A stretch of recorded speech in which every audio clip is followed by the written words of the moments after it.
저희가 앞으로 야고보서의 말씀을 나누게 됩니다. 야고보서는 예수님의 동생인 야고보가 예루살렘에 일어난 핍박으로 말미암아 흩어진 유대인들을 대상으로 편지와 강의의 형식을 빌려서 쓴 서신입니다. 야고보는 박해로 인해서 또 경제적인 어려움으로 말미암아 힘들어하는 성도들을 위로하고 또 복음을 바로 이해하고 예수 그리스도를 믿는 믿음으로 살아가는 실천적인 신앙에 대한 내용을 다루고 있고 또 기록하고 있습니다. 바울의 복음이 예수 그리스도를 믿는 믿음으로 구원을 얻는다는 그런 중요한 내용과 같이 야고보는 예수 그리스도를 믿는 믿음은 반드시 행함으로 나타나야 된다는 점을 강조하고 있습니다. 바울이 믿음을 강조했다면 야고보는 행위를 강조하고 또 베드로 사도는 베드로 전후서를 통해서 소망을 강조했고 또 사도 요한은 사랑을 또 유다는 선교를 강조했습니다. 이렇게 신약의 서신들을 통해서 예수 그리스도를 믿는 성도의 구원에 대한 여러 가지 강조점들을 우리가 함께 봄으로 서로 보완할 수 있습니다. 우리가 지난번에 나눴던 갈라디아서를 통해서 예수 그리스도를 믿는 믿음으로 얻게 되어지는 구원에 대한 복음을 살펴보았는데 이제 야고보서를 통해서 우리의 믿음이 외적인 표현으로 어떻게 실천적인 신앙을 우리의 삶 가운데 나타내야 되는지를 함께 살펴보기를 원합니다. 교회의 어떤 전설에 따르면 야고보는 노년의 때 여러 해 동안 작정하고 기도를 했다고 합니다. 그래서 그가 오랜 시간 무릎에 굳은 살이 이렇게 두텁게 박힐 만큼 오랜 시간 기도를 했고, 그래서 야고보를 늙은 낙타 무릎이라는 그러한 별명을 붙였다고도 합니다. 야고보는 기도의 사람이었습니다. 오늘 본문에도 나오지만 그는 어떤 어려움이 오더라도 당황하거나 흔들리지 않고 하나님께 지혜를 구했고 또 하나님께 부르짖었고 기도를 했던 그런 인물입니다. 예수님의 동생이면서 그는 초기 예루살렘 교회 베드로와 요한과 더불어서 감독으로서 예루살렘 교회 지도자로서 섬겼던 인물입니다. 야고보서는 모두 5장으로 되어 있습니다. 그리고 모두 108절을 다 더하면 108절이 기록되어져 있는데 이 서신이라고 말하기보다는 어떤 권면과 강의의 그런 내용을 담고 있어요. 그래서 이 반이 54절이 다 명령형의 구조를 갖고 있습니다. 그러니까 쉽게 얘기하면 두 절당 한 구절씩 이렇게 권면하고 명령하고 그리고 우리의 신앙에 대해서 단호하고 분명하게 말을 하고 있죠. 그래서 굉장히 이 구절들이 굉장히 문장들이 짧습니다. 짧고 간결하고 명령형이고 그리고 분명하고, 그래서 야고보서를 읽으면서 우리가 이해를 잘 못하는 그런 부분들은 거의 없습니다. 단호하고 분명하고 짧고 명쾌하게 얘기하기 때문에 야고보서를 읽으면 우리가 어떻게 믿음을 가진 성도가 살아가야 되는지를 알 수 있는 그런 서신이기도 합니다. 각 장의 중심 내용도 보면 굉장히 실천적인 얘기를 많이 다룹니다. 1장에서는 시험을 받을 때 기뻐하고 인내하라. 또 2장에서는 가난한 자들을 차별하지 말라. 또 3장에서는 거짓말과 비방의 말을 삼가라. 4장에서는 불을 가지고 선을 행하라. 5장에는 인내하며 믿음의 기도를 드려라 라든 굉장히 읽으면 바로 이해되어지고 우리의 삶에 실천할 수 있는 그런 내용들을 다루고 있습니다. 그래서 우리의 삶에 적용하고 실천할 수 있는 귀한 잠언과 같은 내용을 다루고 있어서 야고보서를 별칭으로 신약의 잠언이다라고 말하기도 합니다. 오늘 본문에서는 간단한 인사 후에 믿음을 가진 성도들이 시험을 받을 때 믿음을 가진 성도들이 받는 그 시험에 대해서 어떤 태도를 취해야 되는지를 세 가지로 우리에게 설명해 주고 있습니다. 이 시험은 다음 주에 나누게 되는 시험과는 약간 구별되는 시험입니다. 다시 말하면 시험이라고 표현되어 있지만 더 정확한 번역은 시련이라고 말할 수 있습니다. 믿음을 가진 성도들이 겪게 되는 어려움들, 시련들, 그런 고통들, 힘든 상황들, 그런 시험이 올 때 성도들은 어떻게 그 시험을, 그 시련을 이겨내야 되는가, 감당해야 되는가, 거기에 대한 세 가지의 권면이 나오고 있습니다. 먼저 첫 번째 권면은 기쁘게 여기라는 것입니다. 우리에게 시련이 올 때, 시험이 올 때, 고난이 올 때 첫 번째 기쁘게 여겨라. 우리 2절에서 4절 말씀 같이 한번 읽어보겠습니다. 시작. 내 형제들이여 여러 가지 시험을 만나거든 온전히 기쁘게 여기십시오. 여러분이 알다시피 여러분의 믿음의 연단은 인내를 이룹니다. 인내를 온전히 이루십시오. 그러면 여러분이 온전하고 성숙하게 돼 아무 것에도 부족한 것이 없게 될 것입니다. 야고보는 수신자들을 향해서 내 형제들아라고 이야기합니다. 이 편지를 썼던 야고보는 나이가 많은 상태 가운데 있고 그는 성도들을 향해서 가족과 같이 영적인 한 가족으로 형제라는 표현을 쓰고 있습니다. 그렇죠. 우리가 예수 그리스도로 말미암아 한 형제가 되고 한 자매가 되는 그런 영적인 가족임을 이야기하고 있죠. 야고보는 계속해서 말합니다. 우리가 시험을 받게 되면, 시험을 만나게 되면 온전히 기쁘게 여겨라라고 얘기합니다. 그러니까 우리가 어떤 시험 때문에 어떤 시련 때문에 기뻐하는 것이 아니라 시련을 만나게 될 때, 그 어려움에 봉착하게 될 때, 시험을 만나게 되면 우리가 기뻐해야 된다. 이 시험은 아까 설명드린 것처럼 우리의 내부의 어떤 우리를 성장시키기 위한 그런 유혹이 아니라 어떻게 보면은 우리가 겪게 되어지는 외부로부터는 시련과 또 고난과 우리를 넘어뜨리려고 사단의 공격 가운데 겪게 되어지는 그런 시련을 의미합니다. 우리가 무슨 어려움이나 뭐 고난이나 고통 뭐 그런 걸 좋아할 사람은 아무도 없습니다. 그것을 또 더 기뻐하라고 얘기하는데 그걸 기뻐하는 거는 굉장히 더 어렵죠. 근데 야고보는 우리에게 이 시험에 대한 새로운 관점을 소개합니다. 우리가 그 시험은 믿음의 연단을 이룬다라고 얘기하고 있습니다. 믿음의 연단은 믿음으로 감당하는 시련을 의미합니다. 인내는 우리들로 하여금 이 믿음의 연단을 통해 우리가 인내를 받을 수 있다라고 얘기합니다. 인내는 오래 참는 거죠. 시험을 이겨내는 힘을 의미합니다.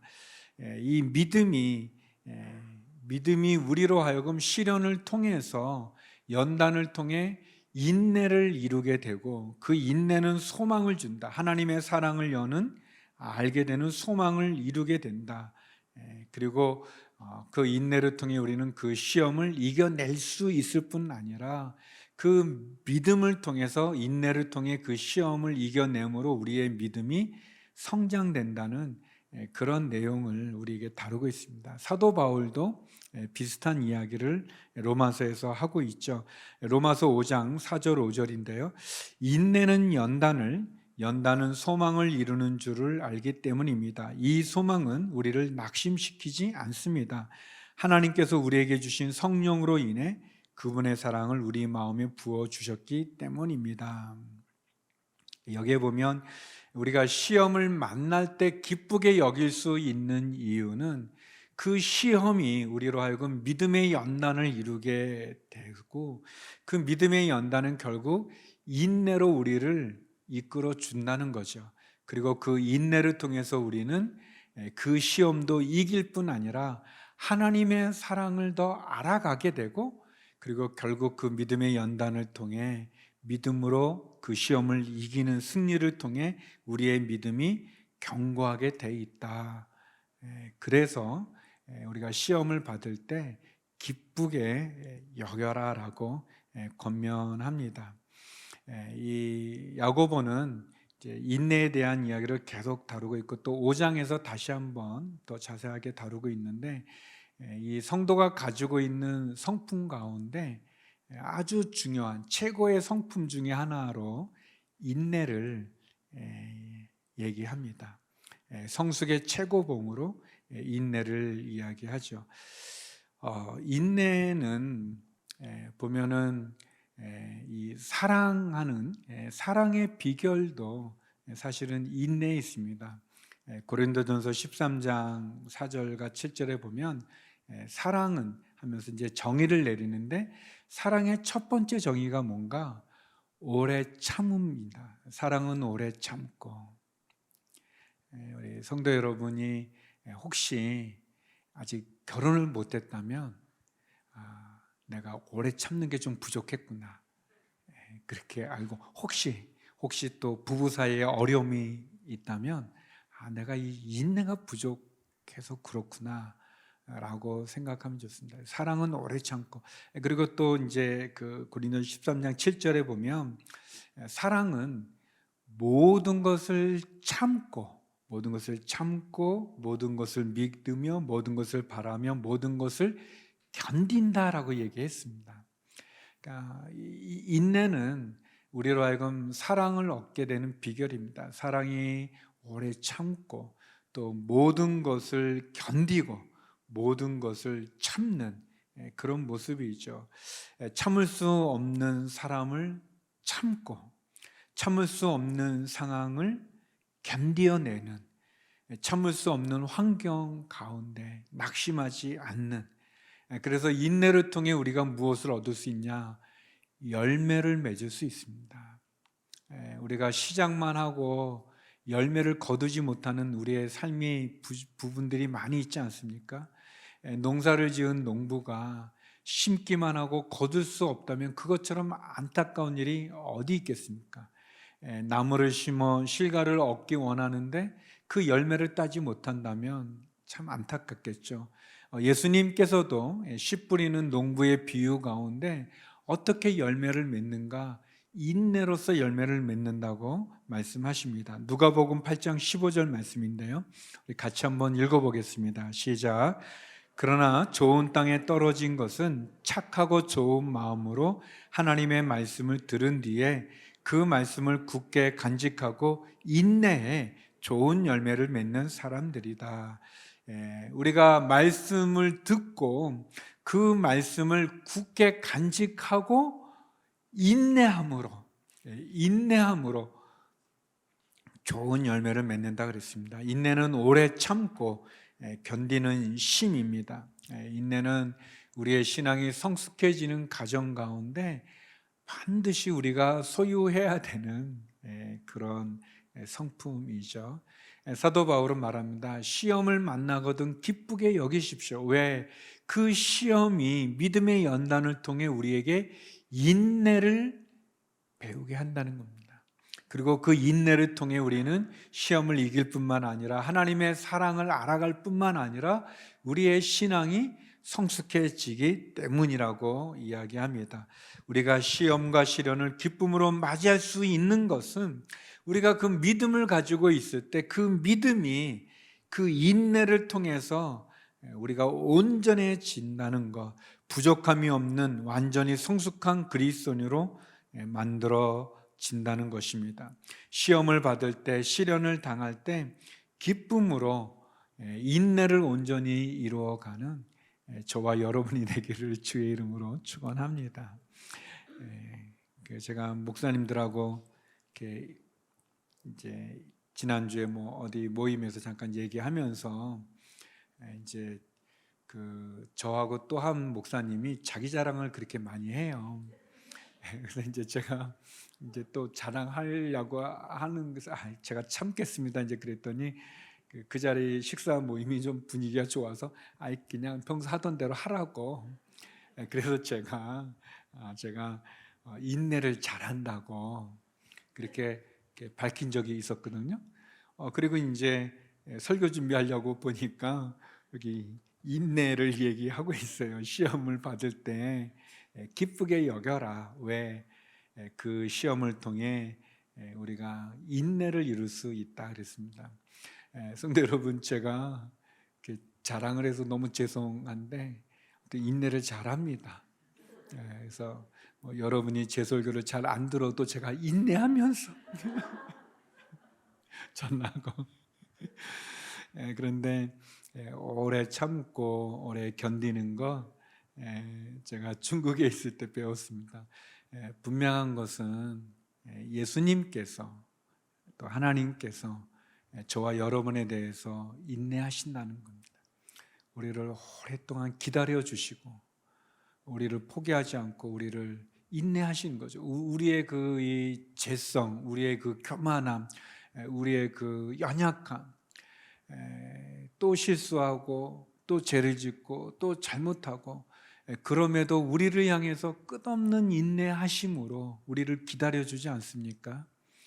사랑하는 성도 여러분, 우리가 그 예수님을 바라보면서 우리도 인내하는 거죠. 참을 수 없는 사람을 참고 참을 수 없는 상황과 환경을 인내함으로 열매를 맺는, 또 시험이 올 때 그것을 기쁘게 여기며 그 시련을 통해 나를 연단하시는, 만들어 가시는 그 하나님의 손길을 믿음으로 바라보면서 인내함으로 승리하는 저와 여러분이 되기를 간절히 소망합니다. 두 번째, 야고보는 우리들에게 믿음을 가진 성도들이 시험을 만날 때 어떻게 해야 되는가? 두 번째, 지혜를 구하라고 이야기합니다. 지혜를 구하라. 우리 5절에서 8절 말씀 같이 한번 읽어보겠습니다. 시작. 여러분 가운데 누구든지 지혜가 부족하면 모든 사람에게 후히 주시고 꾸짖지 않으시는 하나님께 구하십시오. 그러면 주실 것입니다. 오직 믿음으로 구하고 조금도 의심하지 마십시오. 의심하는 사람은 바람에 밀려 요동하는 바닷물결 같습니다. 그런 사람은 주께 무엇을 받을 것이라고 기대하지 마십시오. 그는 두 마음을 품은 사람으로 그의 모든 길은 정함이 없습니다. 야고보는 참 너무 아주 강렬하게, 강력하게, 그리고 분명하게 우리에게 메시지를 전달하고 있어요. 지혜가 부족하냐? 그러면 후히 주시고 꾸짖지 않은 하나님께 구하십시오. 기도하십시오. 지혜를 구하십시오. 그러면 하나님이 주실 것입니다. 믿음으로 구하고 의심하지 마십시오. 의심하는 사람은 마치 바람에 밀려 요동하는 바다 물결 같습니다.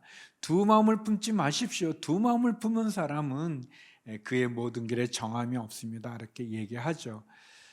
우리에게 야고보는 시험을 받을 때 우리가 취해야 되는 태도가, 첫 번째는 우리가 그 시험을 기쁘게 여기는 것이고, 두 번째는 그 시험을 이길 수 있는 지혜를 구하라고 권면하고 있습니다. 지혜를 구하십시오. 이게 지혜와 지식은 좀 다릅니다. 그러니까 지식이 어떤 단순한 정보를 아는 거라면, 지혜는 어떤 분별력, 그런 정보들을 통한 판단력, 그렇게 말할 수 있습니다. 지식이 굉장히 분석적이라면 지혜는 종합적인 것을 다루는 거죠. 지식이 단편적인 어떤 사실, 지식을 이렇게 본다면, 정보를 아는 거라면, 지혜는 그 지식을 활용하는 능력이라고 말할 수 있고, 또 위기를 기회로 바꿀 수 있는 그런 능력이라고 말할 수 있습니다.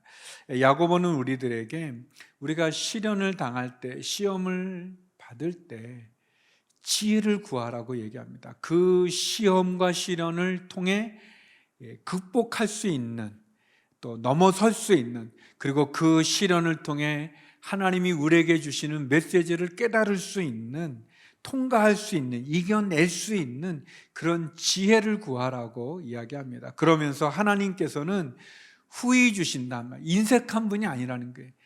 후히 주신다라고 얘기합니다. 꾸짖지 않는다 얘기합니다. 사랑하는 성도 여러분, 하나님 앞에 지혜를 구하십시오. 지혜를 후히 주시고, 조금 아주 인색하지 않으시, 그분이 우리에게 지혜를 주십니다. 이렇게 분별할 수 있도록, 판단할 수 있도록, 그리고 그 시련을 극복할 수 있는, 위기를 기회로 전환시킬 수 있는 그런 능력을 우리에게 주신다는 겁니다. 꾸짖지 않는다는 거예요. 너는 왜 그 모양이니? 이렇게 말씀하지 않으신다는 거예요. 지혜를 구하라는 거예요. 얼마나 감사한지요. 믿음으로 구하는 지혜. 하나님, 근데 여기 보니까 의심하지 마십시오라고 이렇게 믿음으로 구하고, 오직 믿음으로 구하고 의심하지 말라고 그랬어요. 여러분, 믿음으로 구한다는 것은 어떤 것이냐면 히브리서 11장 6절에 나와 있는 대로 하나님이 계시는 것을 믿고, 그리고 그 하나님 앞에 내가 구하는 것을 그분이 들어주신다는 것을 확신하는 거죠.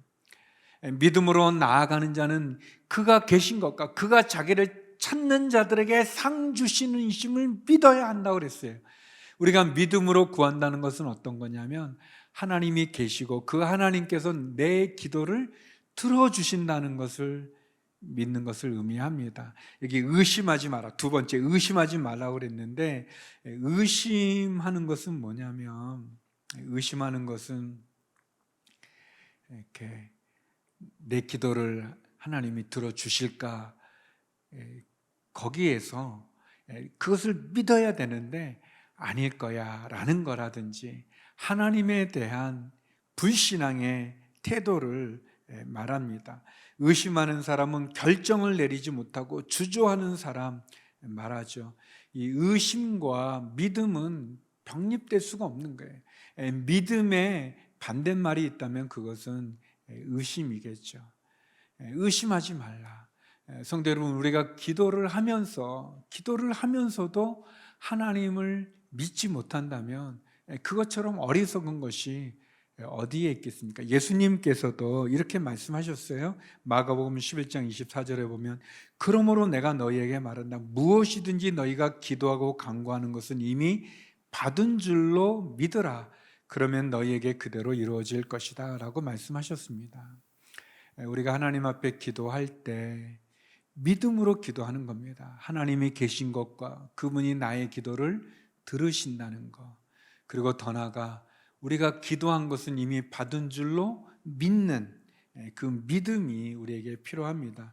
그리고 세 번째, 두 마음을 품지 말라고 얘기합니다. 우리가 지혜를 구하면서 두 마음을 품는다는 것, 직역하면은 두 개의 영혼을 가진 상태를 말한다고 합니다. 그러니까 두 마음을 갖는, 하나님 내 기도를 들어주실까 안 들어주실까 이리저리 흔들리는 거죠. 흔들리는 것, 정함이 없다, 안정됨이 없이 흔들리는 걸 말합니다. 기도를 하면서도 마치 술 취한 사람이 이렇게 길을 이렇게 가는데 이렇게 시청이청 이렇게 하잖아요. 이렇게 똑바로 걷지 못하고 이렇게 시청이청해요. 제가 저희 아버님이 예전에 술을 많이 드셨는데 여쭤봤어요. 아버지 왜 이렇게 똑바로 못 걸어서 했더니 무슨 말을 하냐고. 내가 똑바로 걷지 그러면 내가 어떻게 휘청휘청 하시면서 이 의심하는 사람, 마치 마음에 두 마음을 품은 사람, 똑바로 가지 못하는 거죠.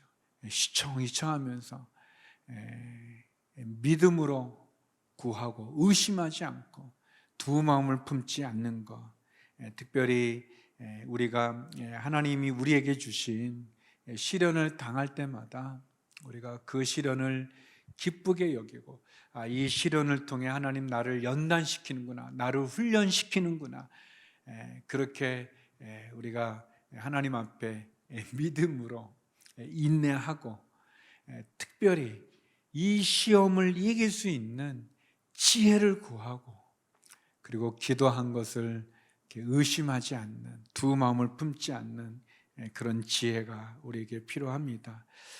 하나님 앞에 기도할 때 여러분의 기도가 의심의 기도가 아니라 두 마음을 품은 기도가 아니라 하나님 앞에 온전함으로 믿음으로 기도하여 지혜를 얻는 저와 여러분이 되기를 주의 이름으로 축원합니다. 마지막 세 번째는 사도 바울은 겸손하라고 이야기합니다. 어떻게 보면 우리들에게 인내에 대해서 이야기하고 그 다음에 우리의 기도에 대해서 이야기하고 그 세 번째는 우리의 가치관에 대한 이야기라고 말할 수 있습니다. 겸손하라고 얘기합니다. 겸손하십시오. 우리 9절에서 12절 말씀 같이 한번 읽어보겠습니다. 시작. 어려운 처지에 있는 형제는 자신의 높은 위치를 자랑하고 부자는 자신의 낮은 위치를 자랑하십시오. 이는 부자는 풀의 꽃처럼 사라져 버릴 것이기 때문입니다. 해가 또 뜨거워져 풀을 말리면 꽃은 떨어지고 그 아름다움을 잃고 맙니다. 이처럼 행하는 일 가운데 소멸될 것입니다. 시험을 견디는 사람은 복이 있습니다. 이는 그가 인정을 받은 후에 하나님을 사랑하는 사람들에게 약속된 생명의 멸관을 받을 것이기 때문입니다. 야고보는 시험을 이기는 세 번째 태도로 겸손하라고 권면하고 있습니다. 특별히 가난한 자와 부유한 자가 자신의 어떤 사회적인 위치 때문에 또는 경제적인 지혜 때문에 교만하거나 또는 낙심하는 것이 아니라 예수 그리스도 안에서 내가 소유하게 될, 내가 받게 될 그 영원한 영광을 소망하면서 겸손하라고 우리에게 권면합니다. 어려운 처지에 있는 사람은 가난하고 힘든 형제를 의미하는데 가난하다고 어렵다고 이렇게 열등감과 낮은 자존감 속에 자신을 두지 말라는 거예요. 다시 말하면 내가 예수 그리스도를 믿는 믿음으로 얻게 되어지는 나의 높은 신분을 자랑하라라는 겁니다. 다시 말하면 예수 그리스도를 믿는 믿음으로 우리가 다 하나님의 자녀가 되지 않습니까? 하나님을 아버지라고 부를 수 있는 그 위치를 얻는 그 신분을 자랑하라는 겁니다. 또 부유한 자도 역시 자신의 부유함으로 교만해진 것이 아니라 높다고 교만하지 말고 겸손하라고 얘기합니다. 왜냐하면 이 세상에 이 부자가 갖고 있는 그 부유함조차도 마치 해가 떴을 때 그 풀의 꽃처럼 사라져버릴, 그 풀을 말리면 꽃이 떨어지고 아름다움이 잃어버리는 것처럼 부자도 그렇게 소멸될 수 있는 것을 생각하고 겸손하라, 그렇게 얘기합니다. 더 나아가서 하나님에게 인정을 받아서 하나님께서 사랑하는 자에게 주시는 생명의 면류관을 소망하라, 그렇게 이야기합니다. 저는 특별히 그 야고보가 이제 그 야고보서를 보게 되면 이 가난한 사람에 대한 이야기가 많이 나오고 부유한 사람에 대한 이야기가 많이 나와요. 우리가 앞으로 계속 살펴보겠지만, 근데 야고보가 가지고 있는 여기서 겸손하라고 말하는, 저는 이 야고보의 이 어떤 세계관, 우리들에게 말하는 가치관이죠. 우리가 어떻게 생각하는가, 그것에 대한, 우리 자신을 어떻게 이해하는가, 다른 사람을 어떻게 보는가에 대한 야고보의 이 말씀이 얼마나 좋은지 모릅니다. 사랑하는 성도 여러분, 우리의 살아갈 곳이 이 세상이 전부가 아니죠. 분명한 것은 이 세상이 우리의 전부가 아닙니다. 우리의 돌아갈 본향을, 하늘나라를 소망하면서 그 날에 받게 되어지는 그 생명의 멸관을 소망하면서 지금의 나의 낮은 위치로 우리가 절망하는 게 아니라, 좌절하는 게 아니라 예수 그리스도로 얻게 되어지는 하나님의 자녀됨을 소중히 여기고 귀히 여기고 그것을 자랑하라는 것입니다. 또 부유한 자는, 또 힘이 있는 자는 그것이 마치 아침 안개처럼 사라졌고 그 모든 영광이 풀의 꽃처럼 사라져버림을 기억하고 겸손하라고 우리에게 권면해 주고 있습니다. 우리가 경계해야 될 것은 교만을 피하고 그리고 겸손함으로 하나님의 인정을 받는 것, 그것이 우리에게 필요합니다. 시험을 이기는 자가 약속된 생명의 면류관을 얻는다고 이야기했습니다. 제가 책을 읽으면서 어제 북한에서 사역을 하다 오신 분의 그 책을 이렇게 읽었어요. 굉장히 은혜로운 책이었는데, 사랑으로 길을 내다라는 그런 제목의 책인데, 근데 이렇게 북한의 어려운 그런 이제 장애를 갖고 있는 그 어린 아이들을 위해서도 또 이렇게 병원을 잘 져서 이렇게 또 잘 치료도 하고, 또 이 재활 의학 교수님이신데, 이분은 아무튼 미국에서도 박사학위 받고 북한에서도 외국인으로는 유일하게 또 박사학위를 받았어요. 의학 분야에서. 아무튼 그런 분이고, 이제 이렇게 교수를 하면서 이제 고치는데요. 그분이 이제 그 책 뒤쪽에 이제 북한에서 14년 사역을 하셨어요. 그러니까 오랫동안 하신 거죠. 사역을 했는데, 그러니까 이제 본인이 좀 오래 했다는 것을 이렇게 좀 이야기하면서 그런 표현을 쓰시더라고요. 본인이 이제 북한에 처음 왔을 때 나이가 37이었는데 내가 14년이 지났다. 나이가 좀 많이 먹었다. 이제 그런 느낌으로 이제 시간이 지나서 보니까 젊었을 때 37살 때 북한에 조금 들어갔을 때는 이제 막 여러 가지 많은 생각과 판단이 있었는데, 시간이 좀 지나고 나이가 들어보니까 좀 미숙했던 그런 것을 이렇게 얘기하는 그런 글이에요. 근데 제가 읽으면서 그러니까 37인데 14년 했으면 더하면 51. 젊네. 저가. 그러는 이제 여기에 계신 우리 성도님들 가운데는 이제 50하나 좀 많구나 이제 그렇게 느끼는 분도 있고, 50하나 젊네 뭐 그럴 분도 있지 않겠어요?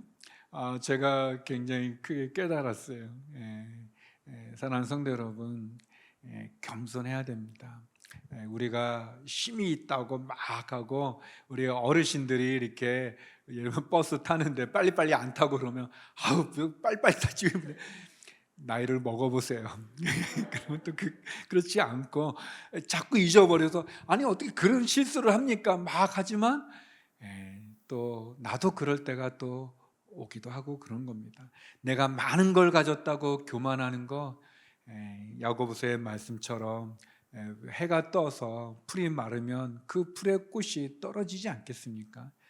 그럴 수 있어요. 또 우리가 낮다고, 어렵다고, 가난하다고 낙심할 필요가 없어요. 왜? 우리가 예수 그리스도로 말미암아 하나님의 자녀가 된 거예요. 하나님의 자녀가 된 겁니다. 여러분, 요한계시록 2장 10절에 보면 너는 고난당할 것을 두려워하지 말라. 보라, 마귀가 너희 가운데 몇몇을 감옥에 집어넣을 텐데 너희가 10일 동안 핍박을 받을 것이다. 너는 죽도록 충성하여라. 그러면 내가 생명의 면류관을 내게 줄 것이다. 서문화 교회에 보내는 편지면서 고난을 받을 때, 시련을 받을 때, 시험을 받을 때 너가 죽도록 충성을 다하라. 그러면 내가 생명의 면류관을 내게 줄 거다 그랬습니다. 야고보는 우리에게 권면합니다. 겸손하십시오. 높았다고 교만하지 마시고, 낮았다고 낙심하지 마시고, 하나님이 우리에게 주신 그 신분을 기억하고 감사함으로 하나님에게 인정을 받아 생명의 면류관을 받는 그날 소망을 가지고 나가라, 그렇게 이야기합니다. 이 세상을 우리는 나그네로 살아가는 사람들이 아니라 돌아갈 본향을 향한 순례자의 삶으로 살아가는 거죠. 우리의 돌아갈 본향을 향한 그 순례자의 길 가운데 우리가 시험을 만나게 될 때 기억하십시오. 기쁘게 받아들이십시오. 왜냐하면 그 시험을 통해 우리가 믿음의 연단을 통해 인내를 이루기 때문에 그렇습니다. 그리고 우리가 그 시험을 감당할 수 있는 지혜를 구하십시오. 후히 주시고 꾸짖지 않는 하나님께서 우리에게 넉넉하게 주실 것입니다. 그리고 겸손하십시오. 그리고 우리가 돌아갈 그 본향에 받게 될 그 생명의 면류관을 사모하면서 우리의 시련을 이겨나가는 저와 여러분이 되기를 주의 이름으로 축원합니다. 인내로서, 하나님이 주시는 지혜로서, 그리고 돌아갈 본향을 소망하는 소망을 통해서 생명의 멸관을 얻는 그 날까지 우리가 시험 가운데도 승리하는 저와 여러분이 되기를 주의 이름으로 축원합니다. 기도하시겠습니다.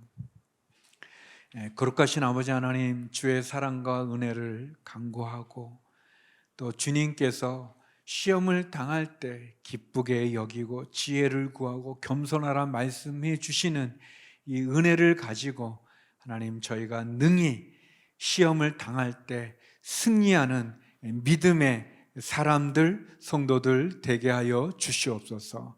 예수님 이름으로 기도드립니다. 아멘.